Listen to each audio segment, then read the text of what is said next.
So 5i looks at exponential growth and decay.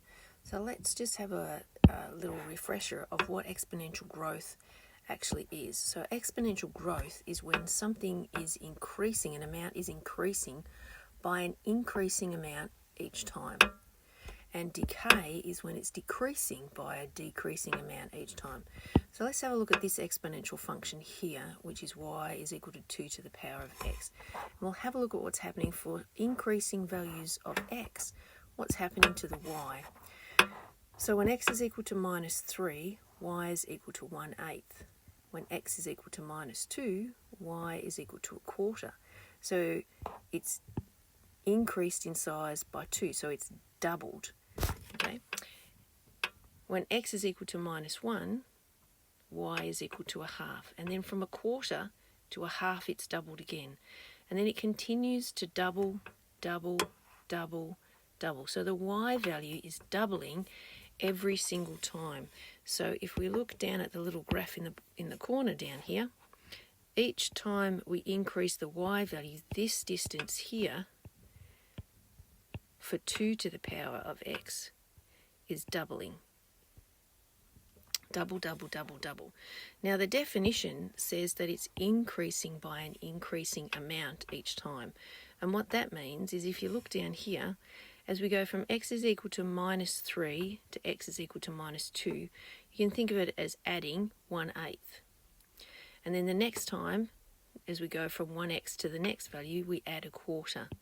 And then as we go from 1x to the next, we add 1/2. So here, from this point on the graph to this point on the graph, we've added an eighth, 1/4, 1/2, 1. The next we're going to add is 2 on top of that, and then 4 on top of that, and then 8 on top of that. And you can see that it grows really, really quickly. If we're talking about decay, that kind of thing happens as well. So you'll start off with a particular value. Say it's here. Let me get something that draws.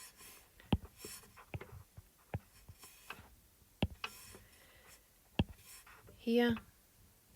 And if it's decreasing by a factor of 2, then it will be 1/2, and then 1/2 of that, and then 1/2 of that, and then 1/2 of that, and 1/2 of that.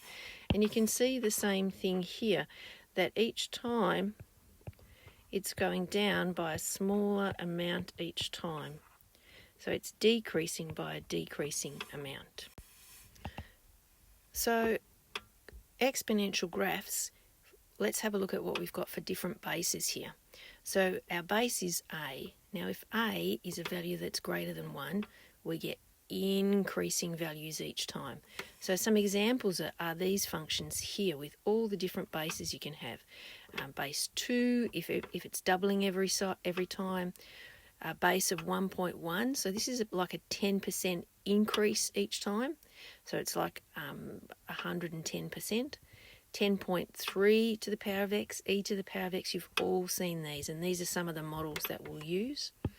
Over here, if our base is a fraction or a decimal between 0 and 1, we get exponential decay. So it's decreasing by a decreasing amount. And here are some of the examples here. So you've got 0.5 to the x, 1/2 to the x, they're exactly the same thing. I could even write it as 2 to the minus 1x, same deal. And this, if you use your index laws, is 2 to the power of minus x, which gives you that reflection across the y-axis. So all of these models we'll use in a minute. So the actual chapter itself is about growth and decay. And we're talking about exponential growth and decay. It could also be log growth and decay. So I've got both here. So this is our general form for a transformed exponential function. And this is our general form for a transformed log function. And you can see that I've got all of our transformations here, dilations, translations, and rotations for each of them. And I'm going to work through the explanation of how this is growth and decay and what the letters are important for in this form, and then show you at the bottom how they change the formula for different situations. So we're going to look at an interesting case. The case we're going to look at is where we don't have any translations, just dilations and reflections. So the case we're going to look at is when x is equal to 0 for this particular function. So when x is equal to 0, we get capital A of a to the n times 0. So that becomes a to the 0. A to the 0 is 1.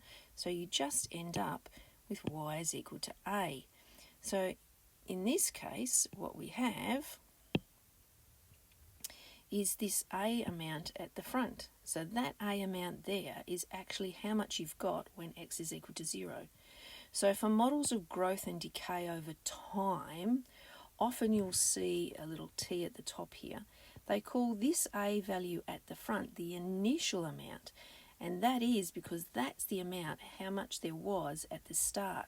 Now the initial amount is sometimes written as a0. See that little 0 there? And that 0 there is there to represent time being equal to 0.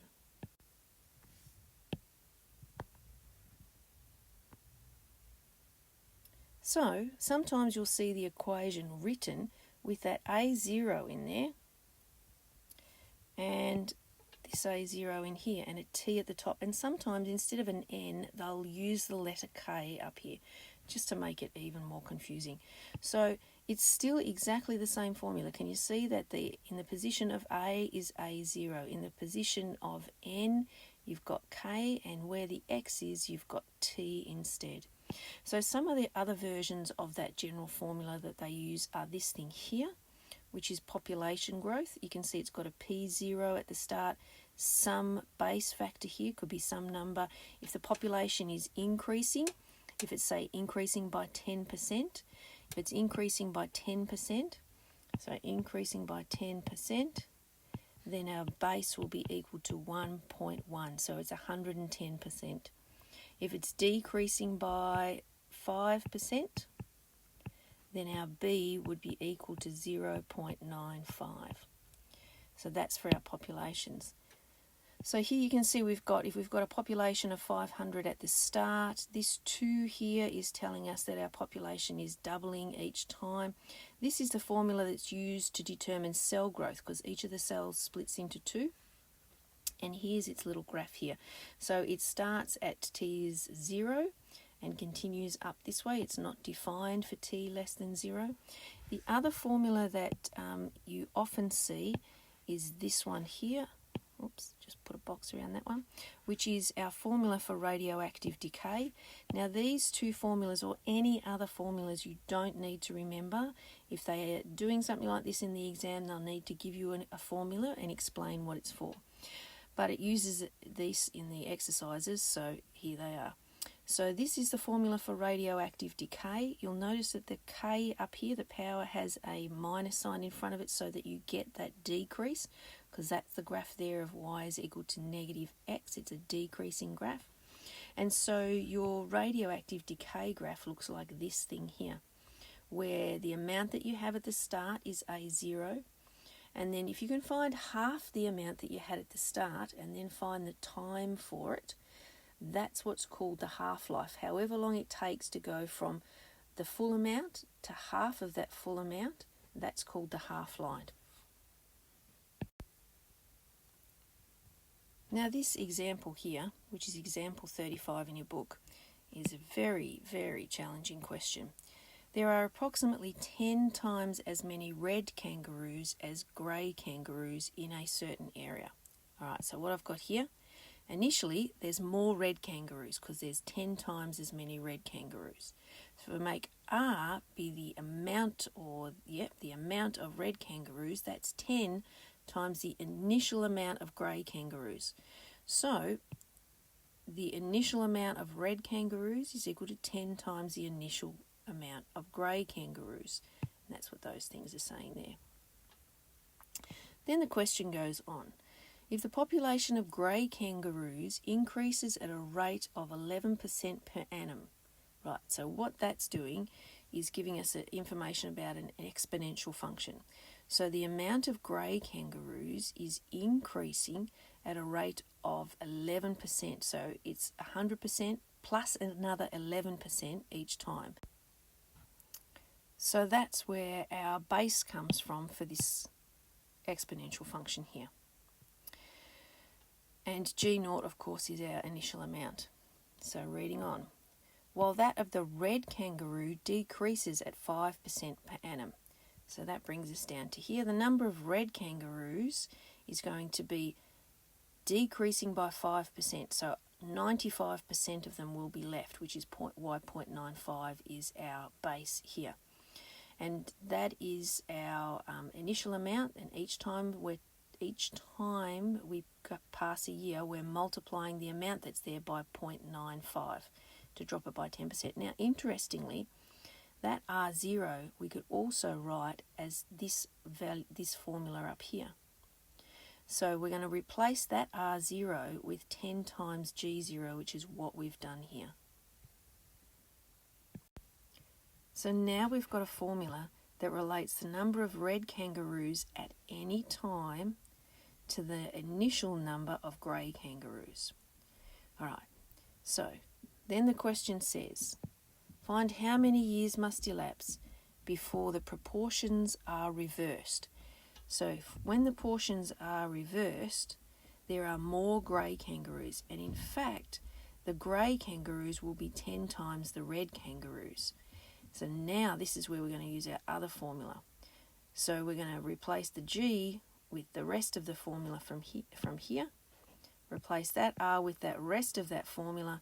And now we have an equation that we can divide both sides by G naught and find a t value when the two populations will be reversed.